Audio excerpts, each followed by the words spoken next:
মানুষের আইন সরাইয়া আল্লাহর আইন চালু করতে হবে।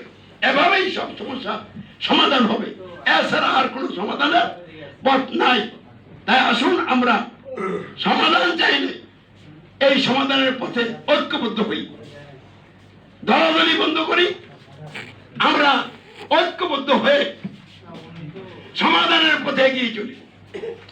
আমি এখন নেতৃত্ব দিচ্ছি, আপনারা যদি কেউ আমার চেয়ে আরো ভালোভাবে নেতৃত্ব দিতে পারেন দেন,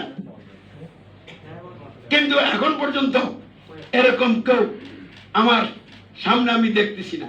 কারণ তারা ভয় পায় যে সারা দুনিয়া জাতিসংঘ কোরআন বিরোধী সনদ দিয়া চলছে, আর প্রত্যেকটা রাষ্ট্র জাতিসংঘের অধীনে আছে, তাদের বিশাল ক্ষমতা। আসলে কি তাদের বিশাল ক্ষমতা? একদম মাকড়সার জাল। এগুলি মহান রবের ইচ্ছায় মুহূর্তের মধ্যে তছনছ হয়ে যাবে। এই বিশ্বাসের উপরে আমাদেরকে এগিয়ে যেতে হবে। আল্লাহ আমাদেরকে সমস্যাগুলি প্রত্যেকে যেন চিহ্নিত করে সমাধানের পথে এগিয়ে যেতে পারি, কবুল করে বলেন আমিন। সকলকে ধন্যবাদ। সালাম, আসসালামু আলাইকুম ওয়া রাহমাতুল্লাহ। এবার কারো কোনো